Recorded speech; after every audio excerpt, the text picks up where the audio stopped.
So very good afternoon बच्चों, मैं उम्मीद कर रही हूँ कि आप लोग का पेपर बहुत अच्छा गया होगा। तो आज हम पेपर डिस्कस करने वाले हैं, ठीक है। मैंने जो पेपर कोड लिया है वो Q6 है बेटा। आप लोग जो भी आपको जो पेपर मिला होगा आप लोग उसमें से टैली कर लेना कि मैं जो क्वेश्चन आपको सॉल्व करा रही हूँ वो कौन से क्वेश्चन नंबर पर दिया हुआ है, ठीक है। ऑर्गेनिक केमिस्ट्री की हम बात करने वाले हैं। जो भी आपके जो ऑर्गेनिक केमिस्ट्री के क्वेश्चन होंगे उनको हम आज डिस्कस करेंगे, ठीक है। ऑर्गेनिक केमिस्ट्री के अच्छे थे, ईजी थे, ठीक है, कोई टेंशन वाली बात नहीं थी। फिर भी जिनको कुछ डाउट है या कोई बच्चा सिली मिस्टेक कर आया हुआ हो, आप एक बार चेक कर लो आपके क्वेश्चन पेपर से कि आपने जो ऑप्शंस बनाए हैं वो सही है या नहीं, ठीक है। चलिए, फर्स्ट क्वेश्चन जो आपका Q6 पेपर कोड में है केमिस्ट्री सेक्शन में ऑर्गेनिक केमिस्ट्री का, वो है 52nd क्वेश्चन, 52 क्वेश्चन, ठीक है। आपको इसमें पूछा गया है the most stable carbocation among the following is, ठीक है। या जो हिंदी मीडियम वाले बच्चे हैं उनके लिए भी मैं रिपीट कर दे रही कि जो निम्नलिखित में से सबसे स्थायी कार्बोधनायन कौन सा है। तो बेटा कार्बोधनायन या कार्बोकेटायन के लिए आपने क्या पढ़ा था कि जो कार्बोकेटायन होता है उसकी स्टेबिलिटी ऑर्डर जो होती है, उसका जो स्थायित्व का जो क्रम होता है वो कैसा होता है। कार्बोकेटायन में 3 डिग्री ज़्यादा स्टेबल होता है, then 2 degree, then 1 degree, then फिर क्या आपका जो मिथाइल होता है वो, है ना। तो देख लो यहाँ पर आपको जो कार्बोकेटायन दिखा हुआ है उसका डिग्री क्या है, आपको ये फाइंड आउट करना है सबसे पहले। यहाँ पर देखो ये वाला जो कार्बोकेटायन है, इसको जूम कर देती हूँ मैं। जो आपका फर्स्ट कार्बोकेटायन है ये, इस पर जो डिग्री बनी हुई है कार्बोकेटायन की वो कैसी है बेटा, एक तो यहाँ पर इस कार्बन से वो अटैच्ड है एंड सेकंड यहाँ पर वो इस वाले कार्बन एटम से अटैच्ड है ना। तो इस कार्बोकेटायन की डिग्री क्या हो गई, 2 डिग्री। इस वाले कार्बोकेटायन की देखो अगेन ये वाला कार्बन और ये वाला कार्बन, इसलिए क्या है ये कार्बोकेटायन भी 2 डिग्री है। यहाँ पर ये जो कार्बोकेटायन है वो आगे सिर्फ एक ही कार्बन एटम से अटैच्ड है, इसलिए क्या हो गया इसकी डिग्री 1 डिग्री। एंड यहाँ पर जो कार्बोकेटायन है ये जो रिंग में जो बना हुआ है आपका प्लस चार्ज, उस पर कितने डिग्री है, 1, 2 एंड 3 डिग्री, 3 डिग्री। ऑब्वियसली अब कार्बोकेटायन का जो डिग्री का जो ऑर्डर होता है वो क्या होता है, 3 degree is more stable than 2 degree then 1 degree, है ना। तो आपको इजीली समझ में आ गया होगा कि आपका जो फोर्थ ऑप्शन होगा वो ये होगा, ठीक है। जिनको अल्फा हाइड्रोजन के अकॉर्डिंग जाना है वो भी जा सकते हैं, वैसे भी चेक कर सकते हैं। बेसिकली अल्फा हाइड्रोजन आप इसमें कैलकुलेट करेंगे तो इसमें जो अल्फा हाइड्रोजन आएंगे आपके वो होगा 7। और अब जब बाकी के लिए आप कैलकुलेट करोगे, ऐसे तो आपने डिग्री ऑफ स्टेबिलिटी से देख लिया है कि 3 डिग्री ज़्यादा स्टेबल होगा। अल्फा हाइड्रोजन के आप जब कैलकुलेशन करोगे तो भी ऑब्वियसली 3 डिग्री में ज़्यादा आपके अल्फा हाइड्रोजन आएंगे, इसलिए जो आपका मोस्ट स्टेबल कार्बोकेटायन होगा ये फोर्थ ऑप्शन होगा, ठीक है। हिंदी मीडियम वाले बच्चों के लिए ये जो फोर्थ ऑप्शन है वो आपका मोर स्टेबल कार्बोकेटायन है, राइट। चलिए नेक्स्ट क्वेश्चन पे हम बढ़ते हैं आगे। चलिए जो नेक्स्ट क्वेश्चन है वो क्या है आपका 56 question, identify the correct reagent that would bring about the following transformation, ठीक है। आपको जो रिएक्टेंट दिया हुआ है वो क्या है, एल्कीन है, और उससे आपको बनाना क्या है, एल्डिहाइड का फॉर्मेशन करना है, ठीक है। आपको ये फॉलोइंग रिएजेंट दिए हुए 1 बाय 1 आपको देखना है कि किससे पॉसिबल है एल्कीन से एल्डिहाइड का फॉर्म करना, ठीक है। देखो आपको जो फर्स्ट रिएक्शन दिया हुआ है, फर्स्ट रिएजेंट दिया हुआ क्या है, H2OH+, ये होता क्या है, OH और H+ पे क्या होगा, ब्रेक होगा, डबल बॉन्ड ब्रेक होगा, क्या होगा, कार्बोकेटायन का फॉर्मेशन होगा, और जो अल्कोहलिक ग्रुप है OH ग्रुप क्या आ जाएगा, इस वाले कार्बन एटम पर आ जाएगा, है ना। तो यहीं पर आपका एल्डिहाइड का फॉर्मेशन होना चाहिए था। अगर इस वाली रिएक्शन को फॉलो करेंगे तो आपको जो एल्डिहाइड फॉर्मेशन क्या होगा, यहाँ पर होने वाला है, ठीक है। लेकिन आपको जो दिया हुआ है वो क्या दिया हुआ है, आपकी जो फर्स्ट कार्बन है इस वाले कार्बन के साथ ही एल्डिहाइड का फॉर्मेशन दिया हुआ है। तो आपको ये वाला जो रिएजेंट है ये तो नहीं होने वाला, ये तो कैंसिल हो जाएगा, ठीक है। ये आपका करेक्ट ऑप्शन नहीं होगा।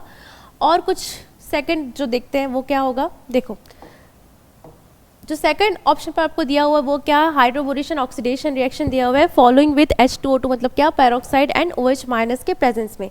तो बेटा हाइड्रोबोरेशन ऑक्सीडेशन रिएक्शन के प्रेजेंस में जो होगा वो क्या होने वाला है, CH2 के साथ क्या लगेगा, बनेगा क्या, यहाँ पर CH2 आ जाएगा एंड यहाँ पर क्या होगा, CH2BH2, ये फॉर्म होगा हाइड्रोबोरेशन ऑक्सीडेशन रिएक्शन से। देन क्या आपको बोला हुआ है, पेरोक्साइड के प्रेजेंस में क्या होने वाला है, पेरोक्साइड के प्रेजेंस में क्या होगा, BH2 रिमूव हो जाएगा और लग क्या जाएगा, यहाँ पर ये रिमूव होके क्या हो जाएगा, OH का फॉर्मेशन हो जाएगा। तो यहाँ पर क्या बन जाएगा, फॉर्मेशन नहीं होगा, OH क्या हो जाएगा, ऐड हो जाएगा, ठीक है। CH2 OH का एडिशन हो जाएगा, राइट। अब उसके बाद आपको दिया हुआ है PCC, पीसीसी क्या होता है, माइल्ड ऑक्सीडाइजिंग एजेंट होता है, और इसी की आपको रिक्वायरमेंट थी, है ना। आपको अल्कोहल से एल्डिहाइड बनाना है तो माइल्ड ऑक्सीडाइजिंग एजेंट की रिक्वायरमेंट है आपको, जो कि क्या होता है, पीसीसी होता है। तो यहाँ पर अगर आप पीसीसी के साथ रिएजेंट इसको रिएक्ट कराओगे तो ये फॉर्मेशन क्या हो जाएगा, किस चीज़ का फॉर्मेशन हो जाएगा, डायरेक्टली आपके एल्डिहाइड का फॉर्मेशन हो जाएगा, ठीक है। यहाँ पर क्या लग जाएगा, CHO। तो आपका ये जो ऑप्शन है सेकंड ऑप्शन ये तो सही है। और क्या दिया हुआ है आपके थर्ड ऑप्शन में भी BH3 देकर रखा हुआ है। सेकंड स्टेप तक तो सारी चीज़ें सही है। अल्कलाइन KMNO4 दे दिया आपको थर्ड रिएजेंट, ठीक है। अल्कलाइन KMNO4 अगर आप यूज़ करोगे तो क्या होगा, वो तो कंप्लीट ऑक्सीडेशन कर कर ही मानेगा, ठीक है। अल्कोहल से वो डायरेक्ट क्या कर देगा, एसिड बना देगा, एल्डिहाइड नहीं बनाएगा। एल्डिहाइड बनाने के लिए आपको माइल्ड ऑक्सीडाइजिंग एजेंट की रिक्वायरमेंट थी, जो कि था पीसीसी। अल्कलाइन KMNO4 पूरा एसिड तक कन्वर्ट कर देगा। ये फॉर्म किस में हो जाएगा, पूरा COOH लग जाएगा, ठीक है, तो एसिड बन जाएगा। तो वो तो आपका करेक्ट ऑप्शन नहीं होगा। देन जो आपका फोर्थ ऑप्शन है उसमें क्या दिया हुआ है, H2H+ एंड PCC। PCC तक तो ठीक है, लेकिन H2H+ दे दिया, मतलब क्या आपका जो अल्कोहल है वो क्या लगेगा, आपको जो अल्कोहलिक ग्रुप है वो इस वाले सेकंड कार्बन पर लगेगा, ठीक है। तो आपको अगर इसको फॉलो करोगे तो अल्कोहल यहाँ लग जाएगा, देन एल्डिहाइड भी यहीं पर बनेगा, यहाँ फर्स्ट कार्बन पर नहीं बनेगा, ठीक है। तो आपको जो करेक्ट ऑप्शन हो जाएगा वो कौन सा ऑप्शन हो जाएगा, सेकंड ऑप्शन। इसको मैं रिमूव कर दूं। आपको जो सेकंड ऑप्शन है वो करेक्ट ऑप्शन है for this conversion, for this following conversion, ठीक है। चलिए, जो नेक्स्ट आपका जो क्वेश्चन है वो है 58th क्वेश्चन। उसमें आपसे पूछा गया है which one of the following alcohol reacts instantaneously with Lucas reagent. Lucas reagent के साथ कौन ज़्यादा जल्दी रिएक्शन शो करेगा, ठीक है। देख लेते हैं इसको। देखो, आपको दिख रहा है कि यह जो अल्कोहल दिखा हुआ है वो कौन सा है, प्राइमरी अल्कोहल। यहाँ पर आपका जो अल्कोहल है वो कैसा है बेटा, सेकेंडरी अल्कोहल। यहाँ पर भी, यहाँ पर क्या है, प्राइमरी अल्कोहल, और ये क्या है, टर्शियरी अल्कोहल, है ना। तो लुकास रिएजेंट में ऐसा होता है कि जो जितना ज़्यादा स्टेबल कार्बोकेटायन होता है वो उतने जल्दी क्या करता है, रिएक्ट करता है किसके साथ, लुकास रिएजेंट के साथ, ठीक है। तो ये क्या करेगा, जो 3 डिग्री कार्बोकेटायन है वो ज़्यादा स्टेबल होगा। जो आपको 3 डिग्री अल्कोहल से जो अगर ये ब्रेक होगा तो बनेगा क्या, 3 डिग्री कार्बोकेटायन बनेगा, है ना। तो वो ज़्यादा जल्दी रिएक्ट करेगा as compared to the other 4 options, ठीक है, अदर 3 ऑप्शंस। तो आपका जो लुकास रिएजेंट के लिए जो सबसे फास्ट जो रिएक्शन दिखाएगा या शो करेगा उसमें क्या हो जाएगा, आपका जो फोर्थ ऑप्शन है वो करेक्ट होगा। जो 3 डिग्री कार्बोकेटायन जो बनेगा वो ज़्यादा जल्दी आपका लुकास रिएजेंट के लिए टेस्ट शो करेगा, ठीक है। चलिए, अब जो क्वेश्चन है ये राइट 61 क्वेश्चन, ठीक है, 61 क्वेश्चन आपसे पूछा हुआ है। अच्छा, ये असर्शन रीजन वाली क्वेश्चन है, स्टेटमेंट वाली क्वेश्चन है, असर्शन रीजन तो नहीं है। स्टेटमेंट आपको दिए हुए 2 स्टेटमेंट, आपको बताना है कि कौन सी स्टेटमेंट सही है और कौन सी गलत है, या जो भी सही है, ठीक है। एंड फर्स्ट स्टेटमेंट बोलता है aniline does not undergo Friedel-Crafts alkylation reaction. This is true. Alkylation aniline जो होता है वो फ्रीडल-क्राफ्ट अल्काइलेशन रिएक्शन नहीं दर्शाता, ठीक है, नहीं शो करता। क्यों ऐसा होता है, क्योंकि इसमें यहाँ पर लिख दे रही मैं, जो एनिलीन होता है आपका इस तरीके का, बेंजीन पर एनिलीन, ठीक है, ये जब फ्रीडल-क्राफ्ट अल्काइलेशन शो करने की कोशिश करता है तब क्या होता है, जो एनिलीन का जो लोन पेयर है वो कहाँ चले जाता है, एनिलीन का जो लोन पेयर है वो कहाँ चल जाता है, AlCl3 एल्यूमिनियम के वेकेंट p ऑर्बिटल पे, ठीक है। जो एल्यूमिनियम होता है उसके वेकेंट p ऑर्बिटल पे जो एनिलीन है उसका जो लोन पेयर होता है वो जाकर के रिएक्ट कर जाता है और उसके साथ वो क्या बना लेता है, वो बन जाता है आपका सॉल्ट फॉर्मेशन या कॉम्प्लेक्स जिसको बोलते हैं, ठीक है। फ्रीडल-क्राफ्ट अल्काइलेशन ये होता है RX + AlCl3 जो आपको फ्रीडल-क्राफ्ट अल्काइलेशन में रिएजेंट यूज़ होता है, उसके साथ ये बना क्या लेता है, नाइट्रोजन। इसके साथ कहाँ जो लोन पेयर है वो एल्युमिनियम के साथ रिएक्ट करके क्या बना लेता है, सॉल्ट बना लेता है NH2+ एंड NH2+ AlCl3-, ठीक है। ये कॉम्प्लेक्स का फॉर्मेशन हो जाता है, इसकी वजह से वो रिएक्शन शो नहीं करता। कौन सा, फ्रीडल-क्राफ्ट अल्काइलेशन रिएक्शन वो शो नहीं करता, ठीक है। अब देखो सेकंड स्टेटमेंट बोलिए aniline can not be prepared through Gabriel synthesis.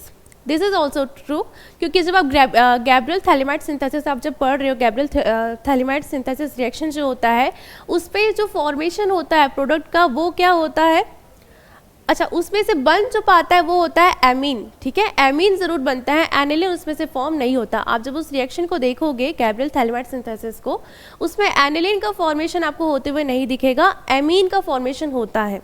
Amine मतलब RNH2, ठीक है, इसका फॉर्मेशन ज़रूर होता है, एनिलिन का फॉर्मेशन नहीं होता। तो बेटा दोनों ही स्टेटमेंट ट्रू है, हाँ 1 and 2 बोथ आर ट्रू। तो आपका फर्स्ट ऑप्शन क्या हो जाएगा, दोनों ही सही है, ठीक है। फिर जो फर्स्ट स्टेटमेंट थी उसके लिए मैंने आपको एक्सप्लेनेशन दे दी है कि जो लोन पेयर होता है वो एल्युमिनियम के वेकेंट पे ऑर्बिटल पर चले जाता है, वेकेंट ऑर्बिटल पे, ठीक है, उसकी वजह से क्या हो जाता है, कॉम्प्लेक्स का फॉर्मेशन हो जाता है। अब ये जो कॉम्प्लेक्स फॉर्मेशन हुआ है वो स्ट्रॉन्ग इलेक्ट्रोफाइल होता है, तो वो क्या करता है, वो विड्रॉइंग ग्रुप हो जाता है, ठीक है, इससे वो इलेक्ट्रॉन विड्रॉ कर लेता है, देन वो रिएक्शन वो शो नहीं करता, ठीक। चलिए नेक्स्ट जो क्वेश्चन है आपका, यहीं पर एक क्वेश्चन था, हाँ राइट,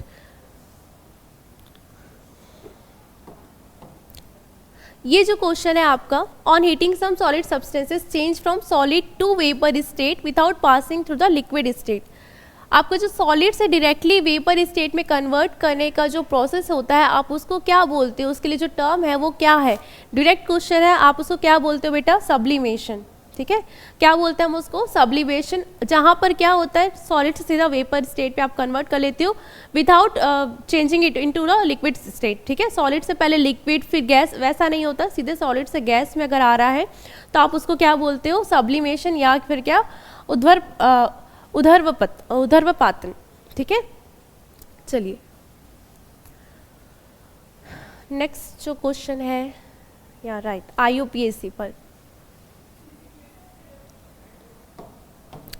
बहुत ही सिंपल सा क्वेश्चन है ये IUPAC का, ठीक है, आपसे पूछा हुआ है, ए compound with molecular formula of C6H14 has 2 tertiary carbon, आपको बताया हुआ है कि 2 टर्शरी कार्बन बनेंगे इस फॉर्मूले से और उसका IUPAC नेम आपने बताना है, ठीक है।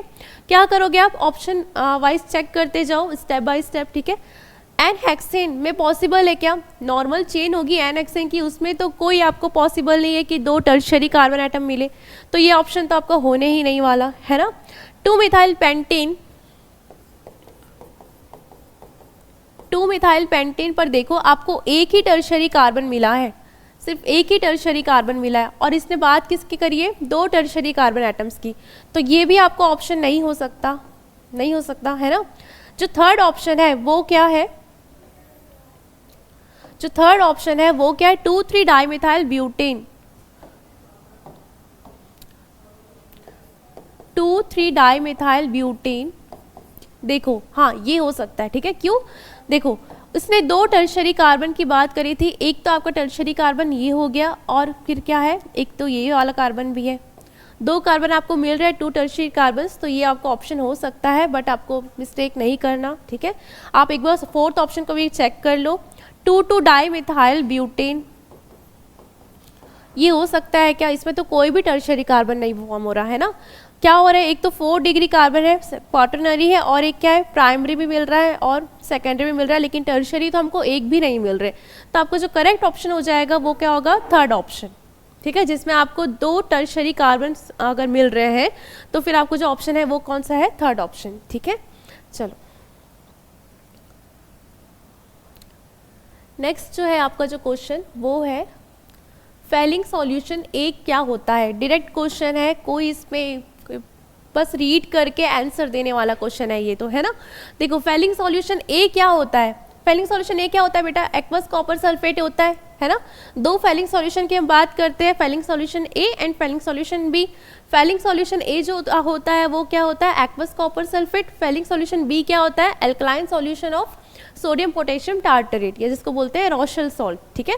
तो फेलिंग सॉल्यूशन ए हमसे पूछा था, इजीली क्वेश्चन होने वाला था, क्या था ये, एक्वस कॉपर सल्फेट, इसका आंसर होगा। चलिए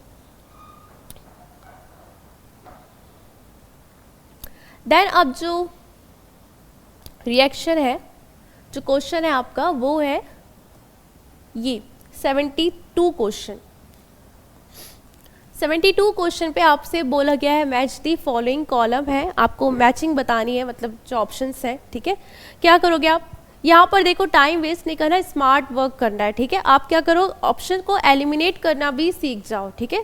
नहीं आता अगर आप एक बार देख लो कि क्या करना है, आपको कोई नहीं बोल रहा कि पूरा आप सॉल्व करो।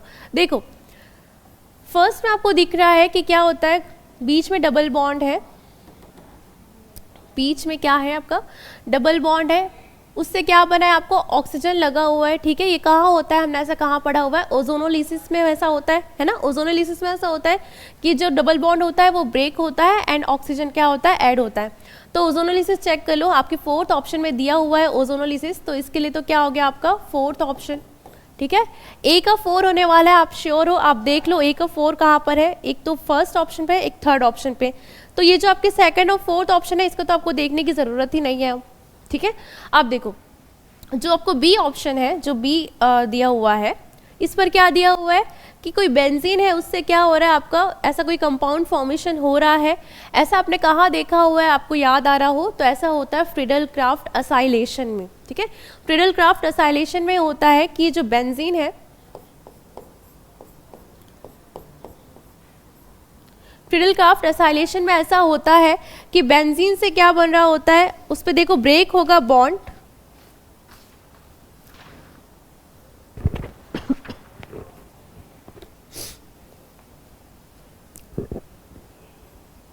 तो ये देखो ये जो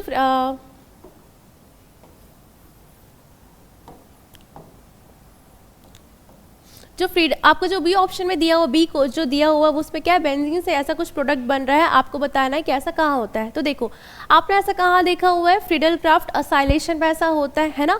क्या होता है आपका ये जो रिएजेंट है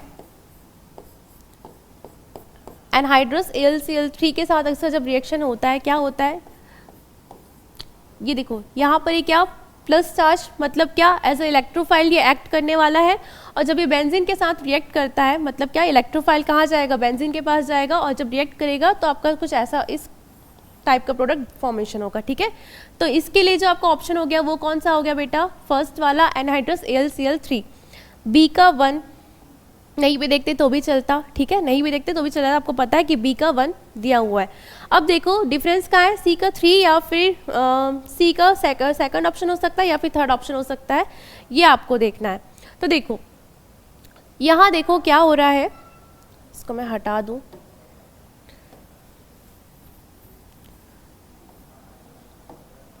यहाँ क्या हो रहा है, ऑक्सीडेशन हो रहा है, नजर आ रहा है आपको।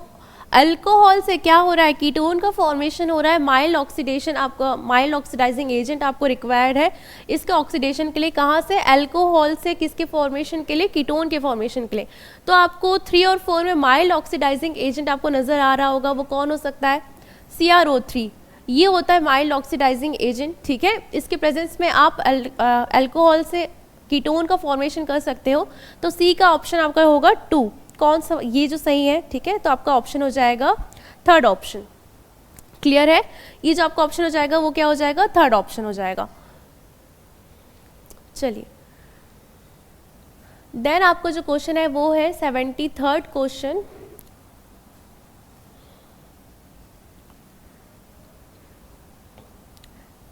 उसमें आपसे पूछा हुआ है कि the compound that will undergo SN1 reaction with the fastest rate, मतलब SN1 रिएक्शन को जो सबसे ज़्यादा जल्दी कौन, ये चारों में से कौन सबसे ज़्यादा जल्दी शो करने वाला है, ठीक है। तो देखो SN1 रिएक्शन कौन शो करता है, ये आपको याद होगा तो मैं बता दूं कि जो ज़्यादा स्टेबल कार्बोकेटाइन होता है वो ज़्यादा जल्दी से SN1 रिएक्शन को शो करता है, ठीक है। देखो यहाँ पर आपको जो Br जब ये रिमूव हो जाएगा तो यहाँ पर जो कार्बोकेटाइन का फॉर्मेशन होगा वो कैसा होगा, 1 डिग्री, है ना, 1 डिग्री कार्बोकेटाइन का फॉर्मेशन होगा। यहाँ से निकल जाएगा तो कितने, यहाँ पर जो कार्बन होगा इसकी जो डिग्री होगी वो क्या होगी बेटा, 2 डिग्री होने वाली है। यहाँ पर देखो बेंजीन फॉर्म हो जाएगा और यहाँ पर जो कार्बोकेटाइन का फॉर्मेशन होगा वो क्या होगा, 2 डिग्री। लेकिन अब देखो यहाँ पर जो 2 डिग्री कार्बोकेटाइन का फॉर्मेशन होगा यहाँ भी हो रहा था, लेकिन ये जो कार्बोकेटाइन है वो क्या है, रेजोनेंस स्टेबलाइज्ड है, मतलब क्या, pi sigma then positive charge, pi sigma positive charge, ये ज़्यादा स्टेबलाइज्ड है, ज़्यादा स्टेबल कार्बोकेटाइन है, इसलिए इसका जो ऑप्शन होगा वो क्या होगा, फोर्थ ऑप्शन, ठीक है। अनुनाद जो रेजोनेंस जो होता है, जिसको हम हिंदी में अनुनाद बोलते हैं, आप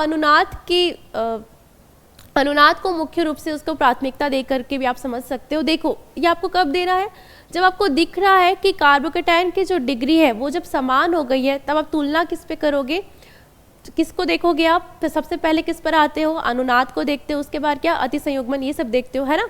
तो सबसे पहले यहाँ देख लो, अनुनाद में आपको दिख रहा है कि जो 2 डिग्री इसमें बन रहा था और इसमें बन रहा था, 2 डिग्री कार्बोकैटायन, है ना, इन दोनों से बन रहा था। लेकिन ये जो कार्बोकैटायन है वो ज़्यादा क्या हो जाएगा, स्थायी हो जाएगा। क्यों? क्योंकि इसमें अनुनाद लग रहा है। यह जो बेंजीन रिंग है, मतलब जिसका जो पाई बॉन्ड है, पाई सिग्मा और फिर क्या पॉजिटिव चार्ज, तो इसमें अनुनाद का भी एक जो प्रभाव है वो आ जा रहा है, इसलिए जो 4th ऑप्शन है वो क्या हो जाएगा, आपका सही हो जाएगा। ठीक है, चलो अब जो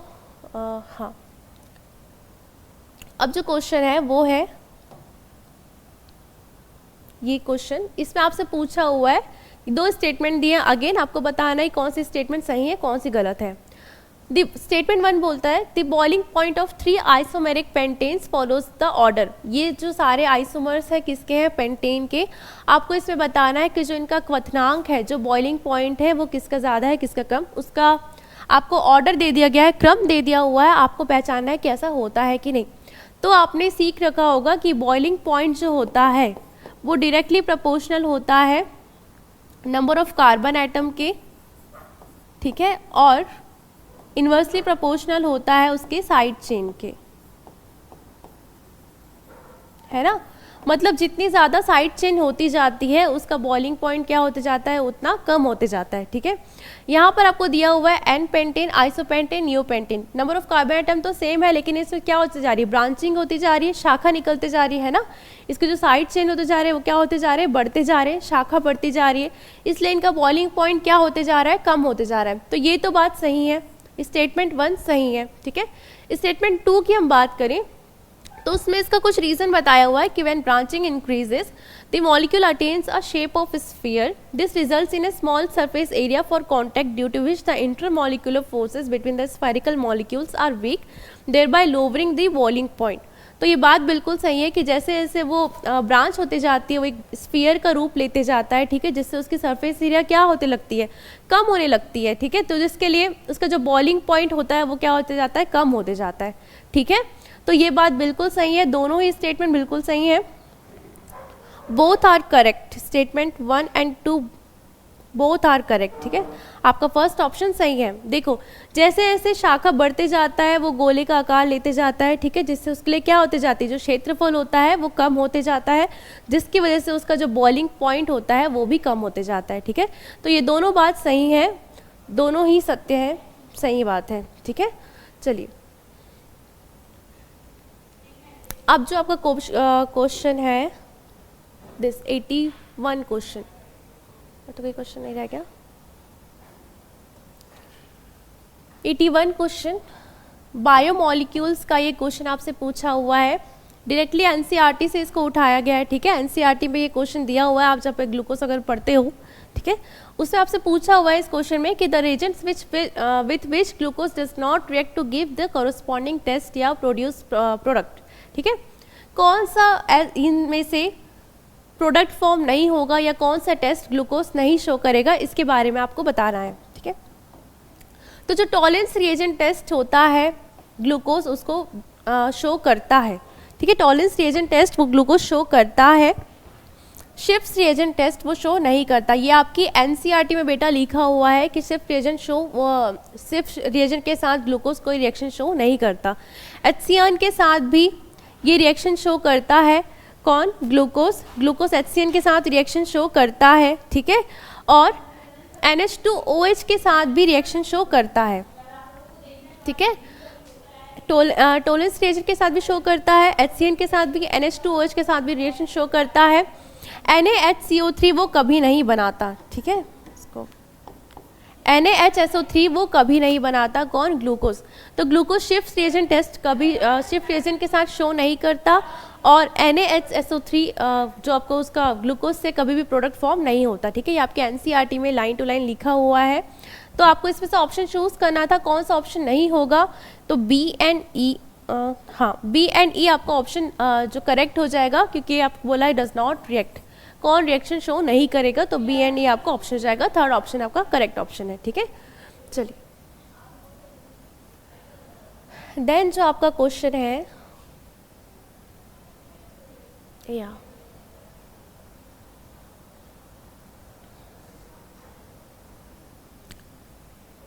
this 87th question. 87th question है, आपको बताना है कि product A and B obtain in the following reaction respectively are. ठीक है, आपको ये ए एंड बी बताना है कि क्या फॉर्म होने वाले। तो देखो 3 अल्कोहल है, 3 ROH, मतलब क्या आप किस तरीके से इसको लिख सकते हो बेटा, देखो ROH ये आप लिख लो। ठीक है, और उसको रिएक्शन किसके साथ कराया है, PCl3 के साथ, PCl3 के साथ। बन क्या जाएगा आपका, होता क्या है इस पे, क्या करते हो आप, सीधे सीधे OH को रिमूव कर देते हो, बन क्या जाता है आपका अल्काइल हैलाइड। हैलो एल्केन्स में जब देखते हैं अल्काइल हैलाइड का फॉर्मेशन हो जाता है, और क्या बन रहा है आपका H3PO3, H3PO3 का फॉर्मेशन हो गया। ठीक है, तो आपका जो फर्स्ट जो ए होगा, जो प्रोडक्ट होगा वो क्या होगा, H3PO3 होगा। ठीक, सेकंड आपको जो दिया हुआ है ROH प्लस PCl5, आप इसको कैसे लिख सकते हो, ROH प्लस PCl5 क्या होता है PCl3, और ये 2 PCl5 ऐसा लिख सकते हैं, है ना। सिंपली आप क्या करो, कट कर दो, जो प्रोडक्ट फॉर्म होगा वो क्या होगा, alkyl halide plus POCl3 plus HCl। ठीक है, तो आपको HCl तो गिवन है, RCl भी गिवन है, जो बच क्या गया है वो क्या है POCl3, तो POCl3 आपका क्या होगा, जो प्रोडक्ट होगा, B जो है वो आपका क्या प्रोडक्ट होगा POCl3, कहीं दिया हुआ है क्या, H3PO3 एंड POCl3, हाँ फर्स्ट ऑप्शन आपका क्या हो जाएगा, करेक्ट हो जाएगा। ठीक है, चलिए देन क्वेश्चन है आपका क्वेश्चन नंबर 90। आपको रिएक्शन सीक्वेंस दी हुई है, आपको बताना है कि क्या प्रोडक्ट फॉर्म होने वाला है। देखो NaCN दिया हुआ है और आपको एक अल्काइल हैलाइड दिया हुआ है। ठीक है, Na प्लस CN माइनस, अब बन क्या जाएगा, I रिमूव होगा और लग क्या जाएगा CN। ठीक है, साइनाइड लग जाएगा। देन उसके बाद यहाँ पर तो क्या बन जाएगा आपका CN। उसके बाद इस पर क्या हुआ है, पार्शियल हाइड्रोलिसिस होता है। तो देखो दो तरीके के हाइड्रोलिसिस होते हैं, एक पार्शियल हाइड्रोलिसिस होता है और एक कंप्लीट हाइड्रोलिसिस होता है। हमसे क्या बोला गया है, पार्शियल हाइड्रोलिसिस कराने को। तो बेटा पार्शियल हाइड्रोलिसिस में क्या फॉर्म होता है, एमाइड का फॉर्मेशन होता है, किसमें, पार्शियल हाइड्रोलिसिस में। बन क्या जाएगा इससे, जब इसका पार्शियल हाइड्रोलिसिस होगा, ये तो आपका क्या है ए है, पार्शियल हाइड्रोलिसिस होगा तो बनेगा क्या इसका प्रोडक्ट,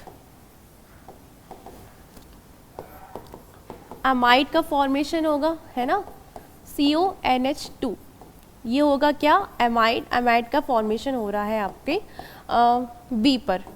ठीक है, एमाइड का फॉर्मेशन हुआ है। उसके बाद आपसे बोला गया है NaOH इन Br2 के साथ आपको रिएक्शन कराना है प्रेजेंस ऑफ NaOH। ठीक है, अब याद करो Br2 के साथ जब रिएक्शन होता है तब क्या बनता है, सिंपली ये हट जाता है। ठीक है, कौन हट जाएगा, CO, और बन क्या जाएगा आपका, सिंपल क्या बनेगा, एमाइन का फॉर्मेशन होगा। जब Br2 के साथ जब रिएक्शन होता है तब बनता क्या है इसका, सीधी सी बात है, CO रिमूव हो जाएगा और जो रह जाएगा वो क्या होगा, NH2। तो बन क्या गया, ये प्रोपाइल अमाइन, प्रोपाइल अमाइन दिख रहा है आपको, हाँ ये फर्स्ट ऑप्शन में जो दिया हुआ है वो क्या है आपका प्रोपाइल अमाइन, तो प्रोपाइल अमाइन का फॉर्मेशन हो जाएगा। ठीक है,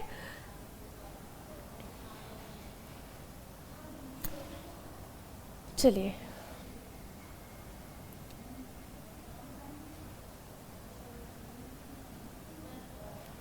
जो नेक्स्ट क्वेश्चन है वो क्या है, 93rd क्वेश्चन। ठीक है, सॉरी 93rd क्वेश्चन में आपको बोला हुआ है कि KMnO4 एंड H+ के प्रेजेंस में आपका जो P होगा वो मेजर प्रोडक्ट क्या फॉर्म होने वाला है। ठीक है, आपको जो मेजर प्रोडक्ट बताना है P के लिए, तो देखो P के लिए जो फॉर्म होगा मेजर प्रोडक्ट वो क्या होने वाला है, एल्कीन दिया हुआ है। होता क्या है, याद करो क्या होता है, KMnO4 H+ कहाँ देखा था, यहाँ पर ओजोनोलिसिस अगर हम करवा दें, ओजोनोलिसिस में आपको देखने को मिलेगा क्या, KMnO4 ठीक है, हमसे और तो कुछ बोला नहीं गया KMnO4 के बारे में।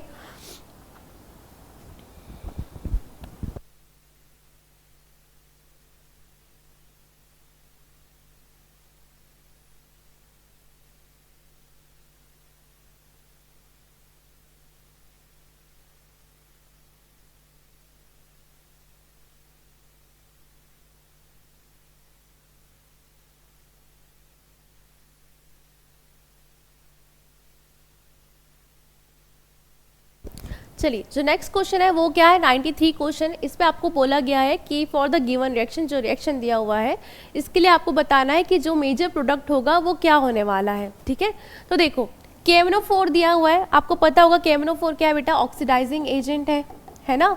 ऑक्सीडाइज करता है, क्या करेगा, ये डबल बॉन्ड को ब्रेक करेगा और ऑक्सीडाइज करेगा। ठीक है, अब इसको देखो, आपको दिख रहा है कि यहाँ पर एक हाइड्रोजन प्रेजेंट है और KMnO4 कब तक ऑक्सीडाइज करता है, जब तक उसमें ये पूरा, जब जो हाइड्रोजन प्रेजेंट है उसको पूरा क्या कर दे, ऑक्सीडाइज ना कर दे। ठीक है, तो यहाँ पर जो फॉर्मेशन होगा वो किसका फॉर्मेशन होगा, पहले तो आप देखते कि ये क्या होने वाला था CHO, लेकिन आपको जब दिख गया कि KMnO4 है, कंप्लीट ऑक्सीडेशन वो कर ही रहेगा। ठीक है, तो बन क्या जाएगा, COOH। एल्डिहाइड को कार्बोक्सिलिक एसिड बनाकर ही वो छोड़ेगा कौन, KMnO4। ठीक है, तो इस पे जो इस साइड का जो प्रोडक्ट होगा वो भी यही होगा, इस साइड का जो प्रोडक्ट होगा वो भी यही होगा। 2 मॉलिक्यूल बनेंगे आपको, हाँ ये जो आपको प्रोडक्ट दिख रहा है, 2 मॉलिक्यूल ऐसे फॉर्म होने वाले हैं, कौन, साइक्लोहेक्सेनोइक एसिड। ठीक है, आपका ये जो प्रोडक्ट हो जाएगा वो क्या हो जाएगा, सेकंड ऑप्शन पर जो दिया हुआ है वो ऑप्शन हो जाएगा। ठीक है, देखो थोड़ा और ऊपर कर लेते हैं। हाँ, मेजर प्रोडक्ट आपसे पूछा हुआ है A and B form in the following reaction sequence. आपको रिएक्शन सीक्वेंस दे दी हुई है, आपको बताना है कि A एंड B में कौन सा रिएक्शन कौन सा प्रोडक्ट फॉर्म होने वाला है। ठीक है, देखो क्या होने वाला है, यहाँ पर PBr3 के साथ किसको रिएक्ट कराया हुआ है, अल्कोहल को, है ना।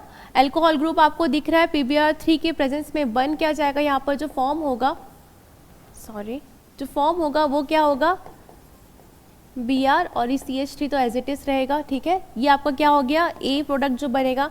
अब इसके आपको जो रिएक्शन कराया हुआ वो किसके साथ रिएक्शन कराया हुआ है, अल्कोहलिक KOH के साथ। ये करता क्या है, अल्कोहलिक KOH बीटा एलिमिनेशन करता है ना, बीटा एलिमिनेशन करता है। अल्कोहलिक दिया हुआ है, एक्वस नहीं दिया है, अल्कोहलिक क्या करता है, बीटा एलिमिनेशन करता है। तो देखो यहाँ पर बीटा एलिमिनेशन होगा, ये जिस कार्बन के साथ लगा है वो क्या है, अल्फा, और ये जो कार्बन है ये क्या हो गया आपका, बीटा कार्बन। बीटा ये भी है, ठीक है, लेकिन आपको मेजर प्रोडक्ट पूछा हुआ है, 2 प्रोडक्ट इसमें बनेंगे, लेकिन आपसे सिर्फ मेजर प्रोडक्ट की बात की हुई है। तो देखो बीटा यहाँ पर ये वाला जो आपको दिख रहा है बीटा कार्बन, इससे यहाँ पर क्या होगा, एक हाइड्रोजन जो लगा हुआ है वो रिमूव हो जाएगा। जो प्रोडक्ट का फॉर्मेशन होगा वो क्या होगा, Br तो रिमूव हो गया, यहाँ से एक हाइड्रोजन एटम भी रिमूव हो गया, बन क्या गया, ये डबल बॉन्ड का फॉर्मेशन, और CH3 तो एज इट इज ये रहने वाला है। ठीक है, ये आपका क्या हो गया, प्रोडक्ट नंबर प्रोडक्ट B। तो A प्रोडक्ट पर जो बन रहा है वो क्या है, Br लगा हुआ है, ये तो करेक्ट है, ये दोनों में से कोई हो सकता है। देन सेकंड जो बन रहा है वो क्या है, एल्किन। हाँ, तो देखो ये जो मेजर है वो ये वाला आपका बन रहा है। ठीक है, ये वाला जो प्रोडक्ट हमने फॉर्म किया है, माइनर होता एक तो बनेगा मेजर और दूसरा क्या होगा, माइनर बनता है ना, लेकिन यहाँ पर एक ही प्रोडक्ट बनेगा, इसलिए क्या है इसका मेजर प्रोडक्ट। ठीक है, ये आपका ये ऑप्शन करेक्ट हो जाएगा। क्लियर है, चलिए अब जो नेक्स्ट क्वेश्चन है वो है आपका 98 क्वेश्चन। आपसे पूछा हुआ है during the preparation of Mohr solution, मतलब क्या, Mohr salt solution, during the preparation of Mohr salt solution ferrous ammonium sulphate, which of the following acid is added to prevent hydrolysis of Fe2+ ion. ठीक है, direct question है, आपको अगर इसको पढ़ा होगा तो आपको समझ में आ जाएगा कि हाइड्रोलिसिस से प्रिवेंट करने के लिए, मतलब कि इसको Fe2+ के हाइड्रोलिसिस को प्रिवेंट करने के लिए आप कौन से सॉल्यूशन का यूज़ करते हो। तो इसका जो ऑप्शन है वो क्या हो जाएगा आपका, 4th option, dilute sulphuric acid. Dilute sulphuric acid क्या है इसका, डायरेक्ट आप थ्योरेटिकल कॉन्सेप्ट है, ये थ्योरेटिकल क्वेश्चन है कि आपको पता होगा dilute sulphuric acid, dilute H2SO4 को यूज़ किया जाता है हाइड्रोलिसिस Fe2+ के हाइड्रोलिसिस को प्रिवेंट करने के लिए। ठीक है,